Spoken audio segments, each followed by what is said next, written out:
just got something in the mail that I am excited but a little nervous about. Like, I'm hoping it'll be an easy, quick thing, but knowing my luck, you know, it's this guy. This can't really tell. Let me see if I can pop this. There we go. It's this. What is it? What's it for? Well, a couple days ago, I was mixing a song for one of my projects, AHKO, and my favorite preamp and EQ stopped working. Pretty bummed about it, because I do really like this. It's the Phoenix Audio Ascent 1, or Ascent 1 EQ. Like, it would turn on, all the lights were working and stuff, but just none of the signal was going through. And I figured, well, maybe I'll just email the people at the company and maybe they can help me out. So on Monday, I emailed them. I was like, hey, this is the situation. These are the sort of troubleshooting things that I've done. Could you help me out? Maybe point me in the right direction on solving this issue. And they got back to me within like 10 minutes. And then the guy I was talking to at Phoenix Audio, Chris, he was like, I think it's the output amp. It's user replaceable. We'll just send you one and, send you a PDF on how to do it and you can fix it. And so that's what arrived in the mail today. We talked on Monday. Today is Wednesday and it's already here. So, yeah, I'm gonna see if I can do this. Evidently, I just need to pop the top on this thing and replace that one part. So we'll see how it goes. Actually, you know what? I should get a little dish. There we go. Learned that lesson once the hard way. Okay, next it says I'm supposed to slice the silicone that's sort of connecting this output amp, and the board. So I guess I'll do that. Oh, I don't know if I'm gonna have enough distance on this thing. All right, now I just gotta stick this guy in here. Does it matter which way it is? Maybe, maybe not.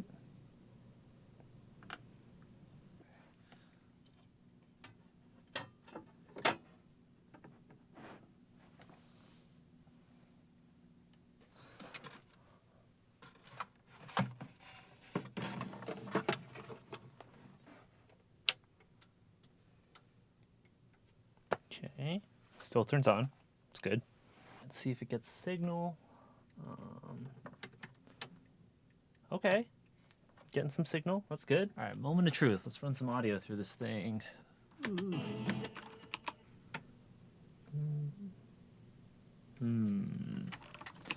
This might be a me error. Hold on. Nice. This is going here. Okay, moment of truth part 2.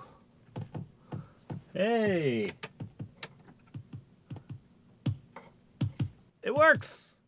I'm surprised and honestly relieved at how easy that was to fix. So thank you so much, Phoenix Audio, for being cool about it and being very responsive. Thank you to Chris for, troubleshooting that for me and sending me that part. Also, huge thanks to my girlfriend, who had the X-Acto knife and the small enough fingers to really get up under there. I was able to get like 75% of the way there with the X-Acto knife, but I just could not get that final bit. And then she was like, all right, hand it over, dummy. I'll fix it. She actually said it very nicely, but she's like, can I try it? And then, kind of got that last bit out for me. So thanks to her. It's been about 2 weeks of spending all of my musical time just mixing all the time, every day. But I'm happy to report that I finished the next 2 Joy Weather songs, finished the AHKO EP. Also, AHKO is called Dogbed now. But that is a conversation for another time because I also need to figure out what's going on. Also did a couple client projects, so I'm happy I finally finished stuff and got it over, the finish line. It's just that when I'm doing that, there's not a lot to show. It's just a lot of sitting and being on the computer, which, it is musical. It feels like, this is when the song really comes together, but, what am I gonna show you? Just this is me sitting at the computer. But now that that's done, I can start touching instruments again and playing music. And I've got a couple things coming up that I'm pretty excited about. So, yay for that. But there was something while I was mixing that I really had not like a revelation, but just a duh moment. So back in January of this year, maybe it was December of last year, I went back to Japan to visit my family. Had some family stuff going on.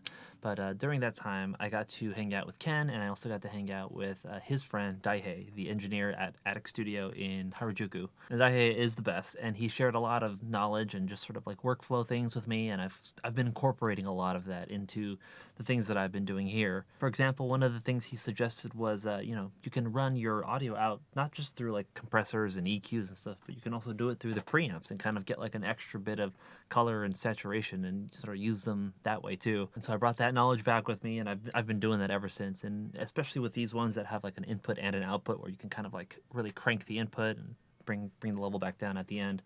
It's been, yeah, just a really great way to, get some more saturation and stuff. But one of the other things he suggested was using a reference track, specifically while using metric AB. And he was so generous, and he showed me how it works and sort of like the different ways you can use it and like why it's useful and all of that stuff. And I was like, yeah, okay, yeah, definitely. And I came back and I was like, it's kind of expensive, and maybe I'll just wait for it to go on sale. And then it did, and I was like, do I really need this? It's fine. And I just never got around to it. So fast forward to about a month ago, and I'm watching this Eric Valentine video, and he's talking about, doing this mix, but then using metric AB at the very end, and how that really like just was able to bump his mix up to the next level, or like to get it to sound the way things should sound. And just like, how useful of a tool it was. And it was just like right then and there, like, okay, I need to do this. What am I doing? And so I got it, and I've been using it ever since. And game changer. I feel like the mixes I've been doing have been significantly better, and I feel so stupid for not listening, or like not stupid, but like it's just so, I don't know, typical of me, typical of humans. It's just so funny how someone you trust, or like, anyone can just impart a good piece of advice unto you, and you are like, yeah, okay, like fundamentally, sure, I agree with that, and yet you don't act on it, and it just takes a few times for it to come up before you do it. And then really thinking back, I realized that this is podcast that I used to listen to a lot, which was the UBK Happy Fun Time Hour, I think. And they've got like 200 episodes. I've probably listened to every episode like 3 or 4 times. So like, I spent a lot of time listening to this, and I used a lot of their advice, and like that was kind of like a good educational resource for me. And they definitely talked about that many, many times over the course of the podcast. And like, despite it, just like, I took their advice for so much other stuff, and yet that was the one thing that I was like, nah, I don't need to do that. And so I'm just getting bombarded with, not bombarded, but like it just keeps coming up over and over in my life. And I just, for some reason, refuse to listen until now. And then once I do, I'm like, oh my God, why didn't I do this earlier? The silver lining, or like the maybe one good aspect of me waiting this long to use this resource or this tool is that I definitely have developed much more since, like I first heard about this thing. And so I actually know what to do with it. Like, you can listen to 2 things and realize, okay, this doesn't sound like this, but to know what to do is totally different. And so I think, by waiting this long and kind of like, finally using it, when I'm hearing the 2 songs, against each other, I'm like, oh, well, this has too much 3K, I think, or like this needs to be compressed more. And like, the answers are a little more clear to me. Whereas, if I had tried to use it like 3 years ago, I don't think I really would have known what to do with the information that I was hearing. Like, okay, I know it's different. I know mine is like worse, or like it's not sounding like this Grammy award-winning song, but why? And of course, there's still some of that, right? Like I'm learning, I'm developing, as we all are. But I definitely have a much clearer idea of like what to do, or at least like some ideas of what I'm gonna try. And it's in talking about this, I also realize I haven't even told you what metric AB is. It's like a reference tool. It's this plugin that you slap on your master, and you can kind of like flip back and forth between your mix and a reference track.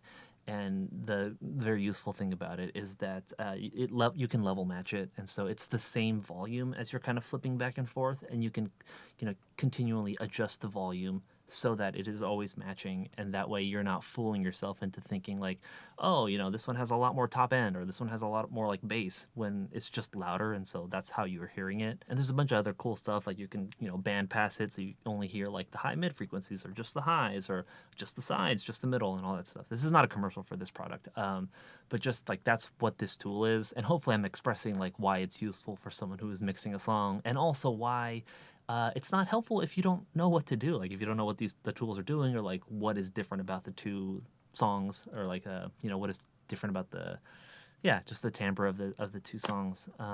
Anyways, I'm kind of rambling now, but it was just like a very human moment, And the funny thing with all this stuff is like, I'm listening back to these songs and I'm like, wow, this is the best work I've ever done. And I'm sure in like 2 years, I'm going to listen back to it and be like, it's okay, but I could have done this differently. And like, this is how I'm doing it now, or, whatever. But I'm looking forward to getting these dogbed songs back from mastering, and same thing for the Joy Weather songs, because yeah, I do think it's some of the best mixing I've done so far.